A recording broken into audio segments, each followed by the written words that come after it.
starting from a young age, how important was your original clubs to you, like your first clubs you started with, and where did the interest start in football? What made you want to be a footballer? Yeah, as long as I can remember, like I love football. I love playing football. Like my earliest memories are kicking a ball around school and primary school, like and stuff. So I don't know where it actually came from. Like it's hard to tell because I was so young, but I just always remembered loving it. And yeah, I started out with Ackle Town when I was 6. It was a local club, only 5 minutes walk from where I lived at the time. I think my first year I might have been playing, or maybe I started when I was 5, because the first year I was training with a year above my age with my uncle's team. Cousin was on that team as well. So I had 3 years at under-8s before I went up into 9s and 10s. So I was very young, and I think all the way up we had quite a strong team. Like there was a good group of players, that age group, all the way through in Ackle Town, and we were always like winning leagues and cups and like going seasons unbeaten and stuff. So yeah, very early on, I think a big influence on me was my uncle, who was the manager, Dave Bodie. It's probably up until I was 9 or 10. He would have been kind of coaching me here and there.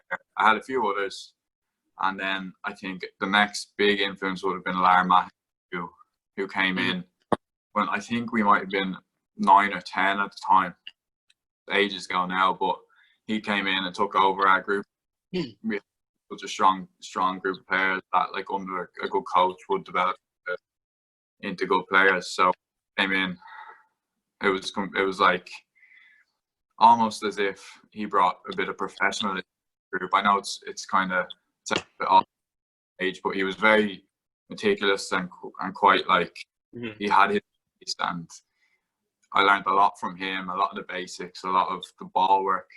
Like I play as a centre half now or a left back, but I started winger. So like he kind of every day you'd have to come in and have a new trick that you just learn stuff. Like he was very, very in that sense. So yeah, I played with him for a few years. He left, and I think we had a few more man here on Cabinet. Took us for a good couple of years as well in our club. All these I learned a lot then as I kind of got older from Kieran. I would have been the emerging talent set up in our club at that time, and I suppose I had just kind of transitioned into being a defender, and he taught me the basics of kind of how to defend, how to like the defensive shape, like the back four, kind of moving as a unit and stuff. I did learn a lot from Kieran at the time as well. So they would have been as a young lad, I suppose. Obviously, from there, then you progressed into quite a good and quite an established League of Ireland career, as well as representing your country now as well. What kind of?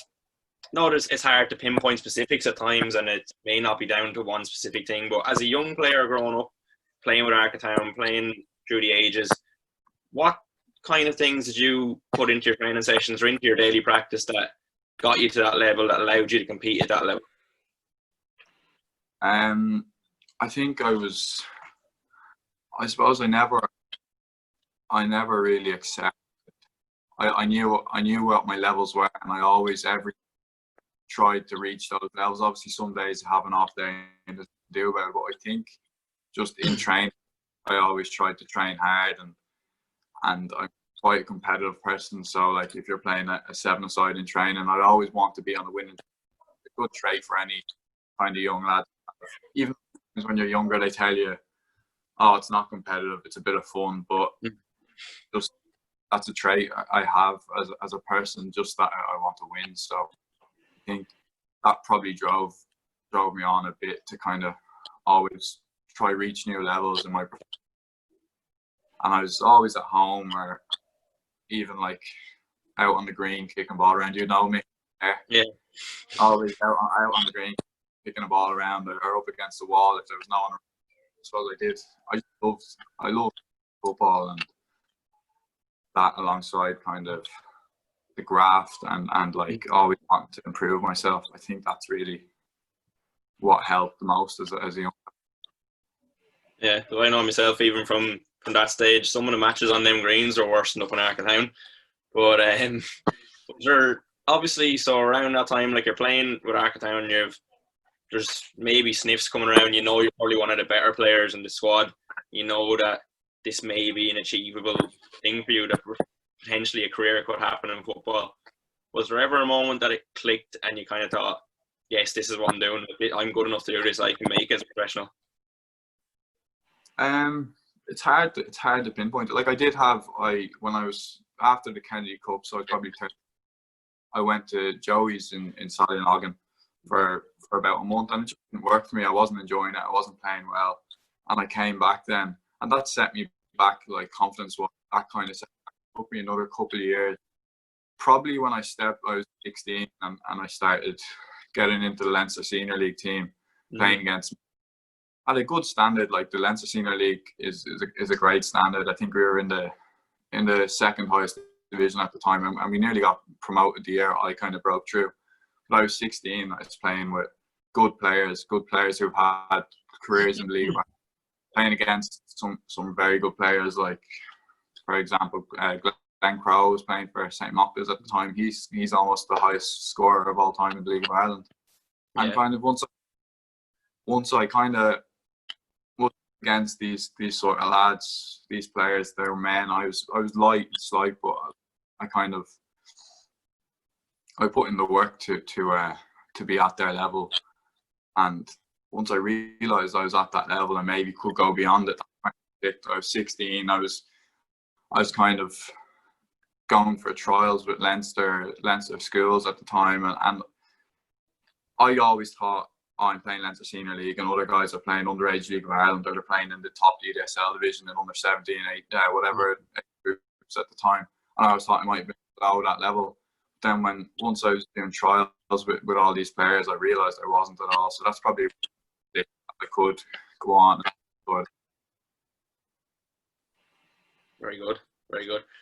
So obviously progressing through, you kind of had, in the world of football, it's a bit of a unique situation, because when you went to UCD, not only are you playing at the top level that you can in our country, but you're also getting college education alongside that. You're also getting what potentially could be called a plan B. How important was that aspect to you, and was there ever really a plan B, or was that just something to have in the back pocket?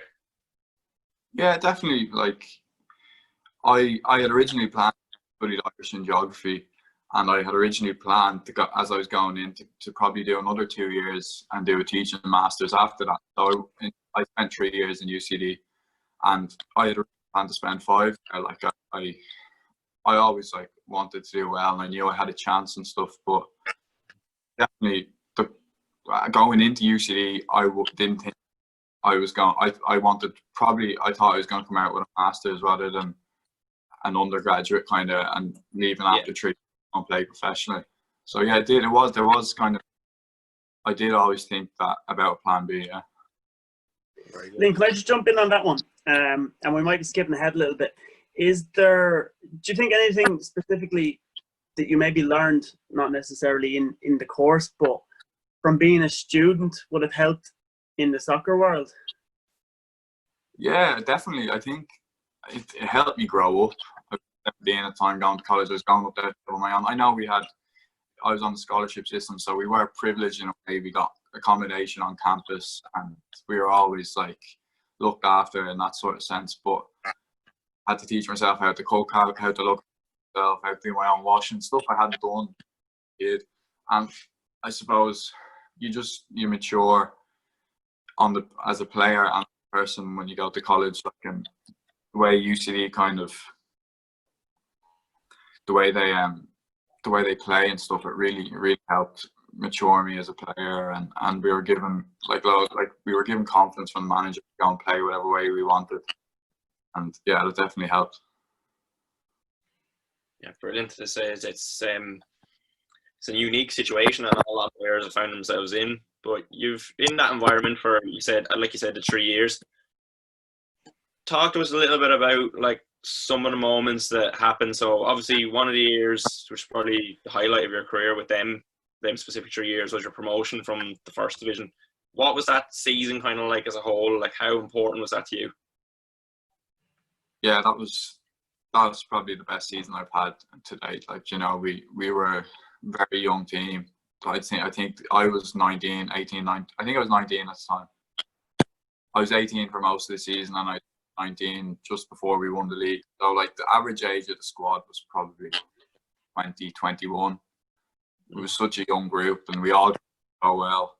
And, like, just the first day of pre-season, our manager came into the dressing room and said, "Lads, I know," he's like, "I might laugh this, but we're going to win the league this year. Like, I believe we're going to do it." And he had a new assistant manager was just brought in, Ian Ryan, and he was the same. He was like, "Lads, laugh if you want, but we're going to win the league. This is a great group.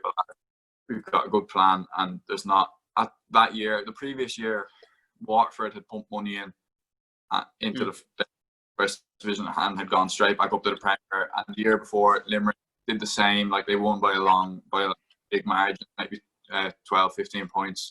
But there wasn't a team that had invested and looked like they were going to run away with it. So our manager saw that as an opportunity to kind of be that team to win the league. And it was great. Like, from day one, they had the belief in us, and it kind of, we played our first few games. We were on a nice streak. We won our first 4. At that stage, we all believed we were going to go and win it, and it kind of never stopped. I think from the first 3 weeks to the end of the season, we were top of the league. Like, it was just the confidence we were playing with, and the kind of just the belief we had. We would go down in games and we'd come back and win. The previous year, we kind of fold, and yeah, it was unbelievable experience to be part of a title winning side at such a young age. You talk about there with change of management as well, and different influences, and maybe maturing in the group as well. When you're approaching games, and could be from that time in UCD maybe as well, that maybe something you picked up, or your time now at Rovers, or even with the Irish team, is there anything specific you do to prepare yourself for a game, maybe from a physical point of view or even mentally? Do you have a kind of routine to get yourself ready for a game? Yeah, I have, like, say the game's a Friday night. Like, my routine would start on a Thursday. I try to eat really well on a Thursday and eat quite a lot to kind of just build up the energy, I suppose. So you're going into Friday, you get good sleep Thursday night, Friday feeling good. Like, I'd eat the same foods. Like, I'd have porridge in the morning, then I'd have, say, eggs and beans on toast at about 1 o'clock, and then chicken and pasta at 5 o'clock. That would be kind of nutritional routine before it still is. Like, I kind of try to stick by that, trying to eat 3 hours before a game and stuff. And mentally, I suppose you just want to be going in and I was just always kind of like, I think confidence is a big thing for me. Like, if I go into a game confident, I'm going to do well. Generally, I do quite well. So I just kind of believe in myself, and to build up the games, I'd be calm, and in the warm up, I wouldn't be. I'd take it, not take it easy, but I just try to stay calm, so I'm not going into the game like kind of all flustered nearly. But yeah, that's really what I would have. That's it. And it's easy to keep a routine, and when you're winning games, and within that season, we only have a couple of games, so like, once you have the routine set and it seems to be working, it's good to just keep it going. Yeah, because it was just coming across my mind there as you talked about it. You saying about if you're confident going into a game, you don't have to name a specific game or tell me a specific moment or anything like that. But have you ever had to kind of falsify that confidence, if you know what I mean? Like, nearly make yourself confident in a way if you're on a bad run of games yourself personally, or teams losing games. Yeah, definitely. Like, obviously, the following year we had experiences that where we went on bad runs of losing games. We were promoted to the division, and it kind of came at a bad time. We got promoted, and squad, we kind of lost good players out of the squad, and we had a tough year. We obviously got it by the end of it, but yeah, there was times where you'd be feeling down. You'd be going to get playing against maybe Dundalk or Shamrock Rovers, and you're going to be defending for most of the game, and you weren't kind of like hoping maybe that the scoreline wouldn't end up. But then I'd kind of always try to remind myself, like, look, remember how good we played last year when we were confident. We played Dundalk in the semi-final of the FAI Cup, and we played very well against them. It was a very good game. We lost 1-0 in the end, but we were lucky. That was the previous year when we had won the league, and I kind of would always bring myself back to that. I personally had a quite good game that day, and I was like, they were the best team in the country at the time. And I just bring myself kind of back to that game, and as if I'm well able for this now, because I've shown before that I can do it. So why can't I do it again today? So yeah, I have done that before. Yeah. Yeah. It's just interesting to think about, because it's good for players that may potentially listen to this then as well to think about if you're in a rut or if you're in a slump, like how you can get out of it, and especially during that season as well, where maybe you weren't on the best run of form, but if you're looking at it maybe from a selfish point of view, you were picking up a bit of a reputation as the next up and coming defender now in the Premier Division in the League of Ireland, maybe someone to watch out for. Did any of that play an impact in how you approach the games in terms of maybe looking a bit to the future? And if you were to give anyone that's progressing in the game now a bit of advice about what a top player needs, what kind of attributes they require to make it then at that level? I suppose really, like, in my last season at UCD, there was kind of interest from England, from Bristol Rovers, and that really had a negative effect on my performances at the time. I kind of, like, if you can't block it out and focus on your job on the pitch, like, I suppose mentally I was fatigued just from kind of all the speculation and the all the kind of rumours and like, going to happen, was the move going to happen or was it not? And my performances really suffered for about a month off the back of that. So yeah, I'd say it's hard when people are talking about you and you're kind of, clubs might be interested and stuff. It's hard to kind of block that out and not let it affect your game. But that was a really good learning curve from now. If that was to happen again, I know now I just completely block it out and not let it affect my football at all, because I've had the experience of it and it wasn't nice. But yeah, I suppose if you're looking for attributes for someone to kind of go up the levels, kind of to the top, I'd say, like, the main one is hard work. Like, you see some players who are unbelievably talented technically, but they won't do the dirty side of the game, the running, the hard work.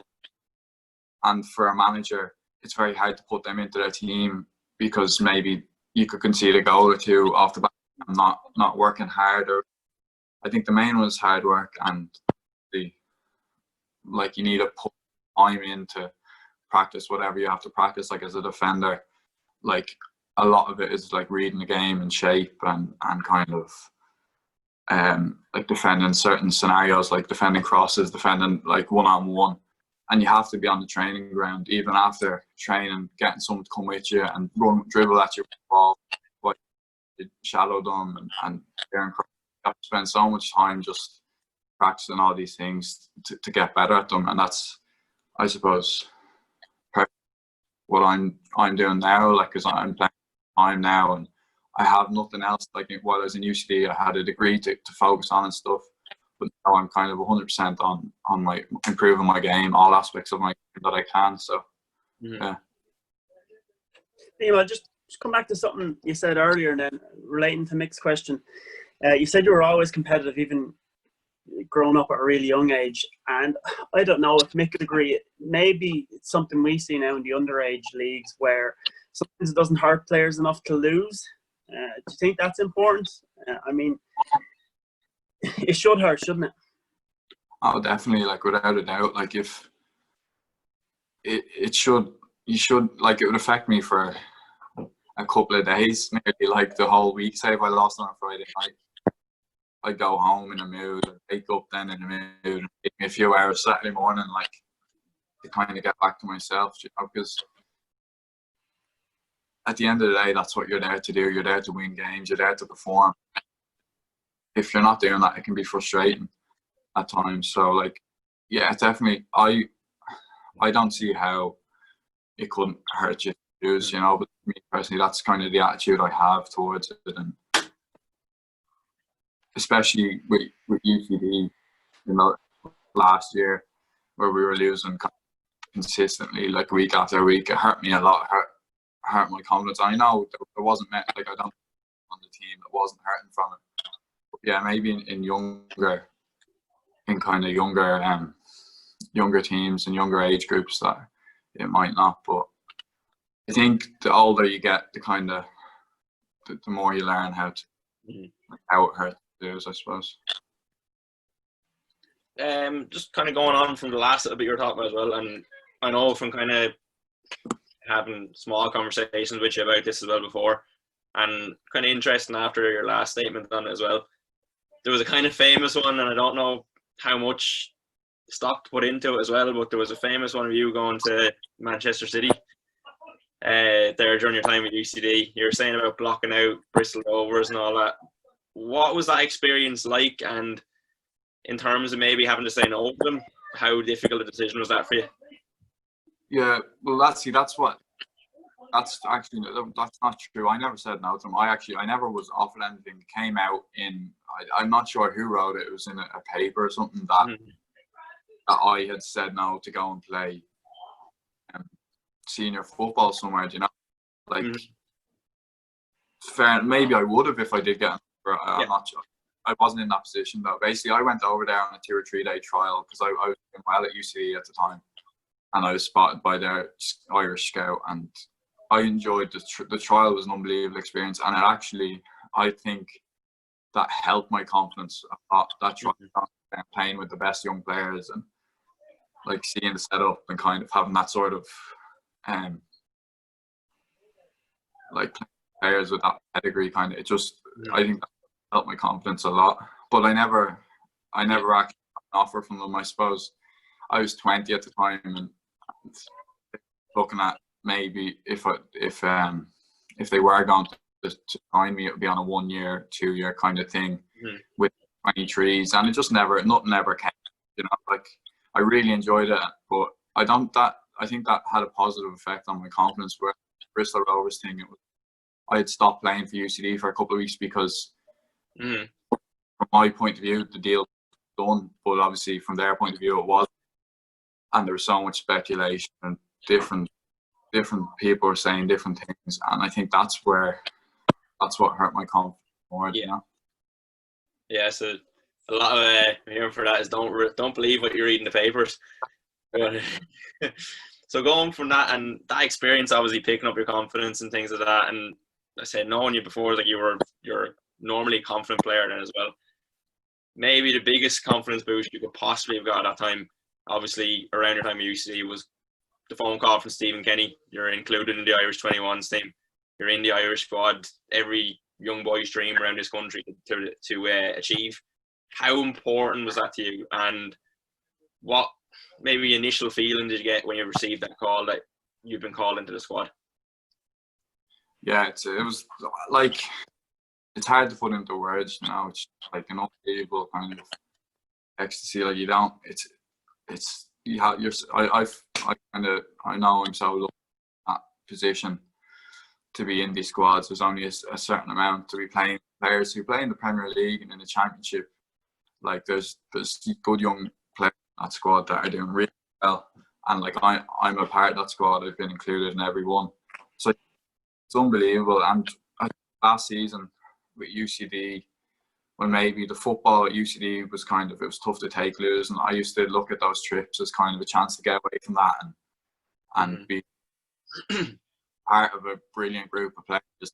And I really, really enjoyed it. And yeah, I actually think being in those camps has improved me as a player, because when I was at UCD, I suppose going to those camps, it was a big step up playing with players who were playing Premier League clubs and who have been playing professional football and stuff, and kind of able to handle that kind of level. So it helped me a lot, and it was it was a breath of fresh air to get out of the like kind of the relegation scrap and stuff for a week or two, and like away with these players and play.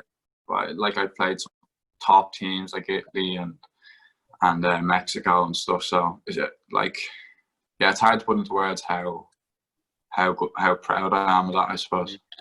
Because I remember even like from being around the same town as you and from knowing you since you were a young lad as well. Like I remember even feeling a bit of pride myself because it'd been a while since someone from our area had kind of progressed to a senior squad, and I remember being at work, crowded around someone's iPhone watching you play against Italy actually in that game as well.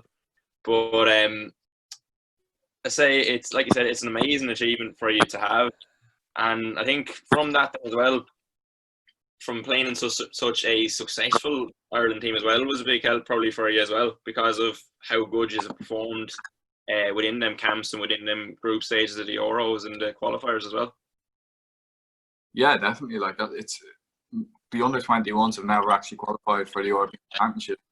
We're top of the group. I know we have played a game more than Italy, but if we go, we have a group. If we go and win those games, like we'll be the first under-21 team to qualify for European Championship. I know Stephen has obviously gone up to the senior team, but Jim Crawford is one of his right hand for the last 2 years, and he knows exactly what the group and how we kind of the system we play and how we perform. So there really no better man to take over from him. So yeah, look, it could be great, you know. Hopefully, fingers crossed. Like I'll be in the next few squads, and we got Luxembourg and obviously we've Iceland and Italy again, which would be tough games. But look, we couldn't have really put ourselves in a better position with the games we played. So yeah, it's looking good. Yeah, it's fantastic for the lads as well, and fantastic for the country as well. Obviously, pushing on from that, then again, as you progressed and coming out of the back of maybe that European campaign, and as well, obviously, the move to Shamrock Rovers happened. How much of a transition has it been for you to go from a team that was relegated the previous season to a team that was pushing for the title list last year? And do you feel under a bit more pressure to perform when you play for Rovers?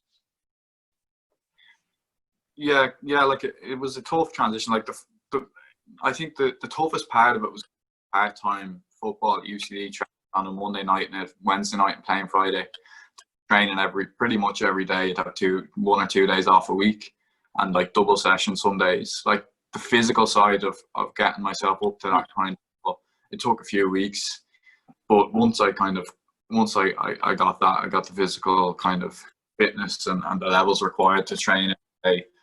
I think I've enjoyed it so much. Like it's been I suppose it's every kid's dream really to play professionally. Like, so I don't see it as a job. Like I play for free, so I know I'm in a good position. But yeah, the transition, I suppose it was hard.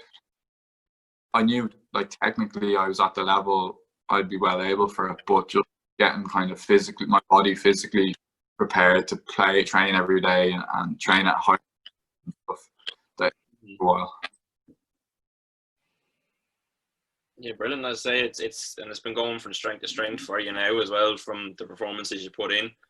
I guess kind of final part will be, and it'll be interesting to see how this question pans out then as well. What does the next 5 years look like for Liam Scales? I suppose I have right now. Like my ambitions would be, obviously I know the league is going to be a bit shorter, but we're in the league at the moment. Rovers, 13 league games left. Like it'd be great to go and win the league this year. No, it's half, but there's nothing anyone can really do that. So I suppose you can only win the matches that are in front of you. So that's short enough to win the league with Rovers, and obviously we have European competition coming up, and it'd be great to qualify for Europe. Next 5 years, obviously I'd like to keep myself in the under-21 squad. Yeah. Qualify for the European Championships, that would be brilliant. be the first under 21 team to do that. So that'd be a great achievement to be part of that. Yeah, it's hard to tell what's in store. Like, I just want to keep improving my game, and I'm learning so much here that I wouldn't have learned anywhere else, like off coaches, and even having like the likes of Pico Lopez and Lee Grace and Joey O'Brien, other staffs that are here, especially Joey, like had a great career in the Premier League and the Championship in England. Like every day I go into training and I pick up new tips. I suppose it's how far, if I implement all these tips and everything like into my game, how far I could go. But right now, Shamrock Rovers, I have a couple of years on my contract, and I just would really like to be part of the team here, kind of being successful and kind of knocking Dundalk off their perch, I suppose. Like, they won the FA Cup last year. I'd love to add a few more trophies onto that list, definitely. That's brilliant. I say, if there's anyone from underage football or anyone just involved in the game just listening to it, like, it's clear to see how passionate you are about it, and we know going forward there's only going to be more and more ups out of this career going forward for you. But from our perspective, I'd like to say thanks very much, Liam, for coming on. It's been fantastic listening to your story and listening to the answers you've given us here now, and we really appreciate you taking the time to come and talk to us today. No problem, lads. Pleasure.